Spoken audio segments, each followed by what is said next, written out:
प्रिय, अब मेरा अंत समय निकट आ गया। दर्दे गम से मेरा सीना फटा जा रहा। रामनाथ, आप ये कैसे शब्द मुख से निकाल रहे हैं? धीरे रखें, सब ठीक हो जाएगा। प्रिय, मैंने अपनी मूर्खता से ना सिर्फ अपना सत्यानाश किया, बल्कि तुम्हारे दिल को भी आस तास किया। सारी उम्र इस जालिम का दर्द करता रहा और तुम्हारी तरफ से लापरवाही करता रहा। लेकिन अब मेरा अंत समय आ गया है, इसलिए अब मैं तुम्हारे आगे हाथ जोड़ता हूं। मेरा अपराध क्षमा करो और मेरी अकलियत का मार्ग साफ करो। शायद इसी कारण मेरी जान नहीं निकल पा रही, क्योंकि मुझे इन पाप कर्मों की मुआफी नहीं मिलती। हे ईश्वर, अब जान निकालने में इतनी देरी क्यों? रामनाथ, धीरे धरिए और होश कीजिए। हे परमेश्वर, माना कि मैं तुम्हारी कृपा का पात्र हूं, क्या मेरे लिए मौत का दरवाजा भी बंद है? हे परमात्मा, दया कर, दया कर, दया कर। अब मुझसे कष्ट सहने की शक्ति नहीं। ओ जालम के गई, अरे मुझको डसने वाली नागिन, अब तो तेरा कलेजा ठंडा हो गया। ओ बेरहम, मेरी तो इस दुनिया से कूच करने की तैयारी है, मगर याद रख, मिटाया जिस तरह नामो निशान मेरा, वो जालम बनेगा, वो जालम मिटेगा, एक दिन तेरा नामो निशान। अफसोस, 4 बेटों के होते हुए इस समय एक भी पास नहीं। अरे जिसको छाती से लगाकर शांति से प्राण त्याग देता। पानी, पानी।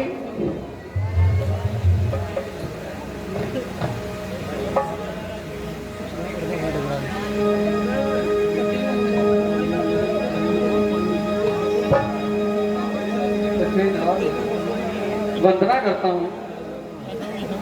आओ सुमन, कहो, मेरी हंसों की जोड़ी को साथ ले आए? हाय, जो भी आता है मेरी जान का दुश्मन आता। अरे भाई, अरे कुछ मुंह से तो बोलो।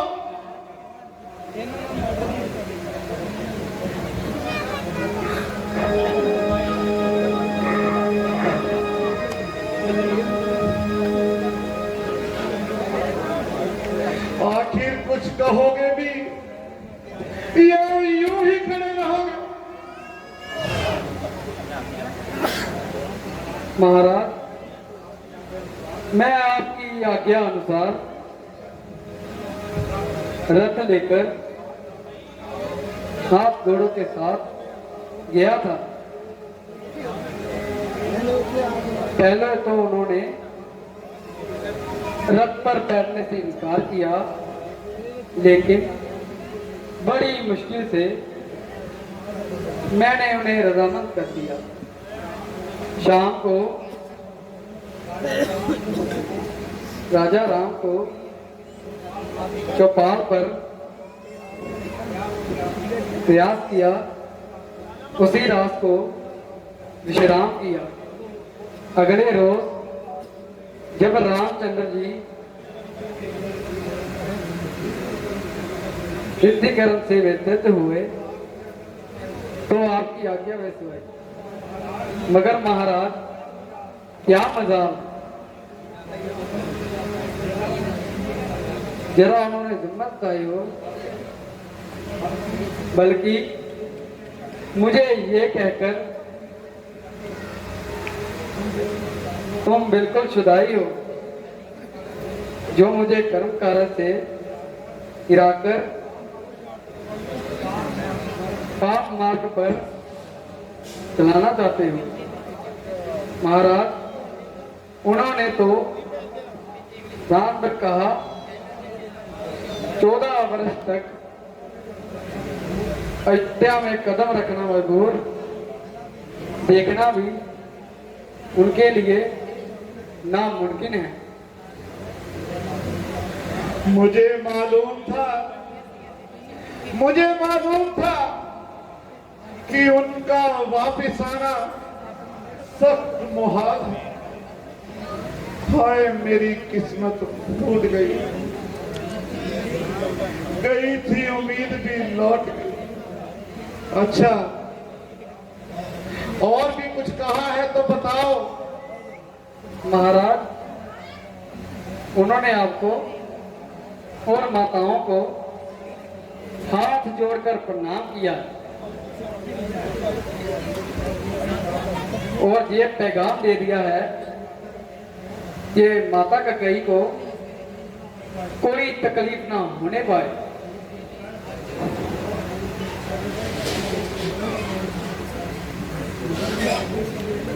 और दूध बेचकर भरत को हाथ से बुला दिया जाए।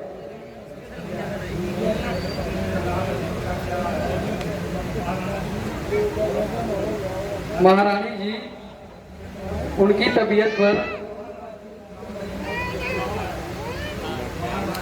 महाराज की इस कार्रवाई का मलाल है। आंखों का रंग खूनी से इतना लाल है। जब भी वह महाराज की शिकायत करते थे, श्री रामचंद्र जी उन्हें खामोश रहने की हिदायत करते थे। और मेरी बेटी सीता, उसका क्या हाल है? और लक्ष्मण, बेशक मैं तेरा गुनाहगार हूं, तुम्हारी तरफ से सख्त शर्मसार हूं, मगर क्या करूं, लाचार हूं।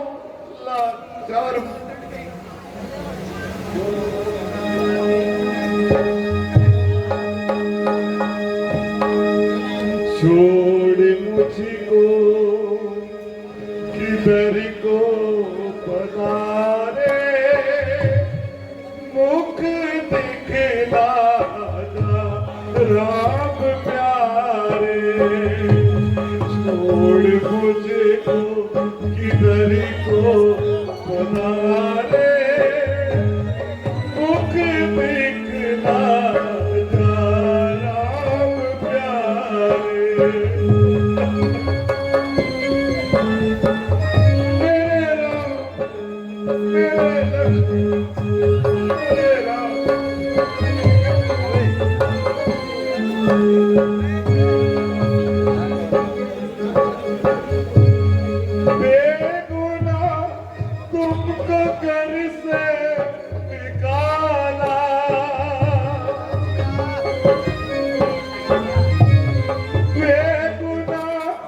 तुमको घर से निकाला, कर दिया अपना मुकाला। प्राण प्रकट हुए आज सारे, मुख दिखला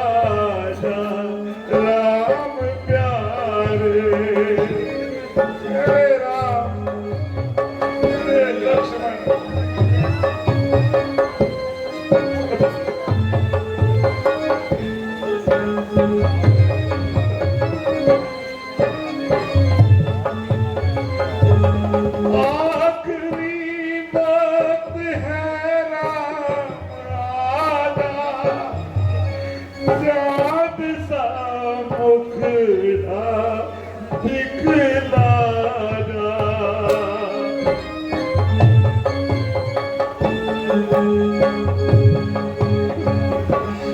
आखिरी वक्त है आजा, चाँद सा मुखड़ा दिखला जा।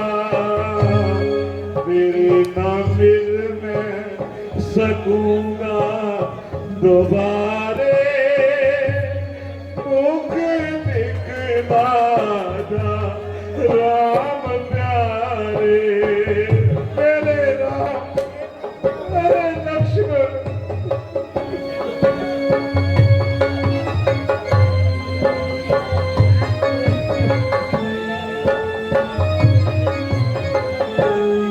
लक्ष्मण आखिरी घड़ी है,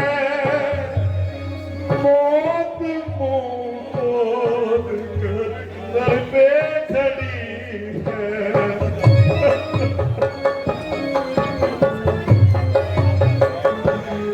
लक्ष्मण आखिरी घड़ी है, मौत मुंह खोल सर पे खड़ी है।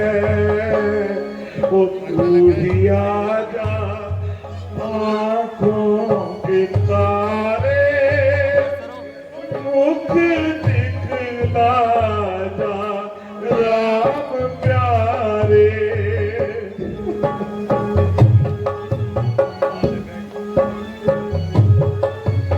ओए मेरे राम, मेरे राम। बेटी सीता जनक की दुलारी, फिरती होगी कहाँ मारी मारी। बेटी सीता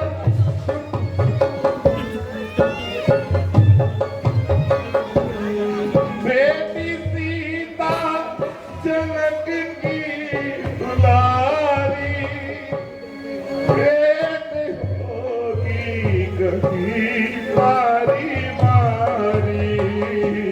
कष्ट तुमसे न जाए सहारे, मुख दिखला जा राम प्यारे। मेरे राम मेरे लक्ष्मण,